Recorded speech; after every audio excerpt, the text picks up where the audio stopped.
কারণ হাসপাতালের নিরাপদ প্রতিপক্ষরে হাসপাতালের স্টাফকে হাসপাতালের নিরাপদ এখানে বাইর করে দিল। কতটি পাবলিক কত ডিস্ট্রিক্টের থেকে আছে, তাদের নিরাপত্তা কে দিবে?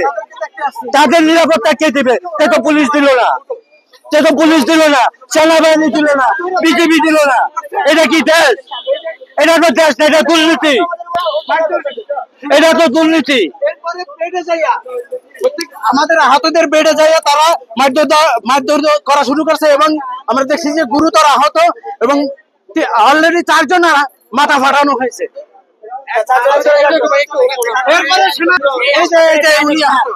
তারা কর্মসূচি দিছে, দেওয়ার পর স্টাফ গুলারে উলাই দিছে, সাধারণ পাবলিককে মারার পর আমাদের ওয়ার্ডে গেছে তারা লাড়ি নিয়ে পুলিশের সামনে আমাদের মাথা আমাদের শরীরের গায়ে আঘাত করছে। তারা এই হাসপাতালের ওয়ার্ড বয় গুলা, ওসি পুলিশ ডিসি সবার সামনে আমাদেরকে মারছে, কিন্তু পুলিশ এর কোনো প্রতিবাদই করে নাই।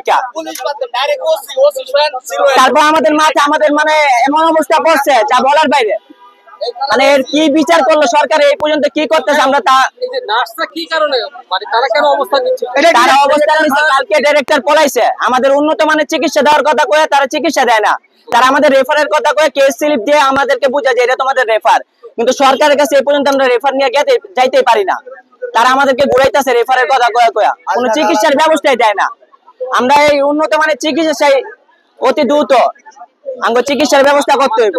সেটা হচ্ছে যে আসলে আমি একটু শুরুটা জানতে চাচ্ছি যে কোন ঘটনাকে কেন্দ্র করে তারা ওখানে অবস্থান নিল, তারপরে আপনার মানে সাধারণ রোগীদের উপরে হামলা হইলো, ট্রিটমেন্ট হচ্ছিল না, তারপর আপনারা আবার জানতে আসছেন যে কেন ট্রিটমেন্ট নেওয়া হচ্ছে না। বিষয়টা তো এরকম না, পুরো বিষয়টা বুঝিয়ে বলবে।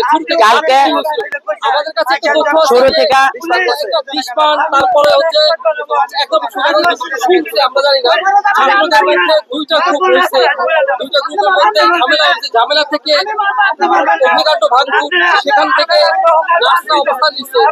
এই ঘটনাগুলো ক্লিয়ার করবো শুরু থেকে ছাত্রদের কোনো গ্রুপ হয় নাই। এখানে আমরা যারা শুরু থেকে বলছি, আমরা শুনছেন যে 4 জন বিষ পান করছে, আবু তাহের, মারুফ, শিমুল এবং সাগর। এদেরকে বিষ পান করতে বাধ্য করা হয়েছে। বিষ পান করতে বাধ্য করেছে ডক্টর খায়র আহমেদ চৌধুরী। সে আমাদের নিয়ে সিন্ডিকেট করতেছে, সে আমাদের আহতদের নিয়ে অবহেলিত। আমরা 10 মাস ধরে এখানে ভর্তি আছি, উন্নত চিকিৎসার দাবি মানে যখনই কথা বলি তখন পিছিয়ে পাশ কেটে যায়। আজ নাগাল সে আমাদের ভাই বিভিন্ন মন্ত্রণালয়ে যায়, আমাদের কোনো সমস্যা নেই, কিন্তু আমাদের যেটা প্রাপ্য সেটা তো আমরা পাবো, সেটা আমরা আশা করি না। কিন্তু তার কাছে গেলে সে এই আমাদের বিভিন্ন অজুহাত দেখায়। তাই ইভেন এই আমরা শুনতে যে বিষ খাওয়ানোর যে বিষয়টা, এটা ওরা যখন বিষ পান করছে তখন আপনার জুলাই ফাউন্ডেশনের সিও স্যার, এখানে নতুন যে সিও স্যার সে ওখানে উপস্থিত ছিল। তার সামনে আমরা কথা বলছি, স্যার আমরা তো উন্নত চিকিৎসা আশাবাদী, তা আমাদের সিঙ্গাপুর পাঠাচ্ছেন উন্নত চিকিৎসার মাধ্যমে, কিন্তু সেখানে কি হচ্ছে 2 মাস রেখে আমাদের এখান থেকে ব্যাগ আনা হচ্ছে। $200 রুম ভাড়া সরকার থেকে $400 দাবি করা হচ্ছে। আমাদের কাছে প্রমাণ আছে, প্রমাণ ছাড়া আমরা কোনো কথা বলতেছি না। প্রমাণ ছাড়া আমরা এত আহত যোদ্ধা ভাই একসাথে নাই, আর আমাদের কোনো প্ল্যাটফর্ম আলাদা কোনো রাজনৈতিক দল নাই। আপনারা কি বলতে চান যে আপনাদের চিকিৎসা একরকম ব্যবসা করছে? হ্যাঁ, ব্যবসা করছে না, ব্যবসা অলরেডি শুরু হয়ে গেছে।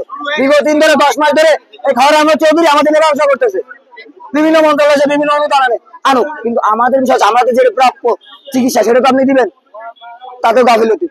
কালকে আমরা আবার আসছি যে 4 জন আমাদের এখান থেকে ফোন দেওয়া হয়েছে, এখানে একটা মিটিং আছে, আমরা এখানে মিটিং এ আসছি। খায়র আহমেদ চৌধুরী সেখানে উপস্থিত ছিলেন।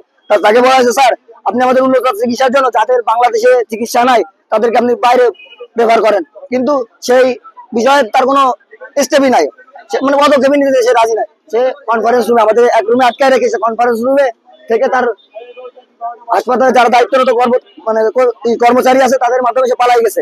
পরে আমি এবং আবু তাহের বিষ পান করছে, আমি এবং আবু তাহের কালকে আমরা এখানে। আপনার নামটা? আমার নাম মোহাম্মদ ইব্রাহিম রহমান। আমরা গায়ে পেট্রোল ঢেলে আত্মহত্যার চেষ্টা করছি, কিন্তু আমাদের আহত ভাইরা আমাদেরকে সেভ করছে। আমরা পরে ওদেরকে নিয়ে যে 4 জনকে নিয়ে যে বিষ পান করছে 4 জনকে নিয়ে আমরা হসপিটালে চলে যাই। হসপিটালে চলে আজকে সকাল আনুমানিক 11টা কি 11:30টার দিকে আমাদেরকে ফোন দেওয়া হয়েছে যে এখানে আমাদের আহত ভাইদের আটকিয়ে হাসপাতাল কর্মকর্তারা মারধর করতেছে। এই কথা শুনে যে বিষ পান করা 4 জন ওদেরকে নিয়ে আমরা এখানে উপস্থিত হই। উপস্থিত হওয়ার পরে এখানে দেখি সবাইকে মারধর করতেছে, অটোমেটিকলি মাথা মারানো হয়েছে, আরো অনেক সমস্যা, সাধারণ জনগণকেও মারা হয়েছে। এটা টোটালি ডক্টর খায়র আহমেদের একটা সিন্ডিকেট, একটা চাল আমাদেরকে ভাসানোর জন্য। এবং সে আমাদেরকে অফার করছে যে তোমাদের কি প্রয়োজন, তোমরা কি চাও। আমরা এতে রাজি হই নাই। আমাদের অনেক ধরনের প্রপোজাল আছে, তোমার সরকারি চাকরি দরকার, ক্যাশ দরকার, আমরা রাজি হই নাই। আমাদের কাছে প্রমাণ আছে। আমাদের দাবি এখন একটাই, আমরা আচ্ছা একটা বিষয় হচ্ছে ক্লিয়ার হওয়া দরকার যে বিষ পান কেন করলেন আপনারা? বিস্মান ওই যে বললাম, আমরা এইভাবে ঢুকে ঢুকে মরার থেকে একবারে মরে যাওয়া ভালো। আমরা 4 জন যদি মরে যাই, ছাত্রদের মধ্যে দুইটা গ্রুপ হওয়ার যে তথ্য এটা সম্পূর্ণ বৈষম্য বিরোধী ছাত্র আন্দোলন চলাকালীন কোনো 2 প্ল্যাটফর্ম ছিল না, সব এক ছিল। তা আমরা এখনো সব এক। আমরা তারপর কি হলো আজকে কি হলো? আজকে আমরা ওইখানে থাকা অবস্থায় এখানে ফোন দিয়েছে, আমাদের আহত ভাইকে মারা হয়েছে, মারধর করা হয়েছে।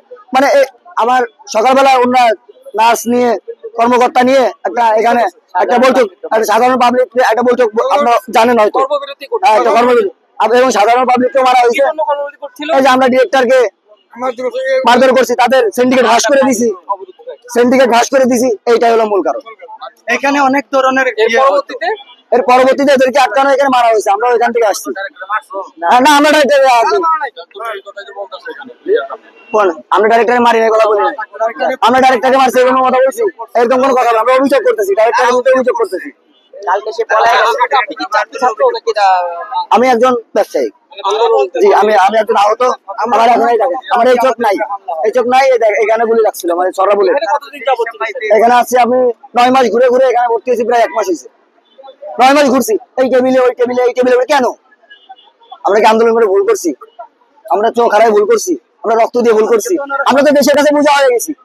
কাকে বসেন ঘটনা সবাই ছিলেন? আমরা তো ঘটনার সময় আমরা প্রেজেন্ট ছিলাম ওইখানে। বাধা দেই নাই। নাম কি? আমার নাম ইব্রাহিম।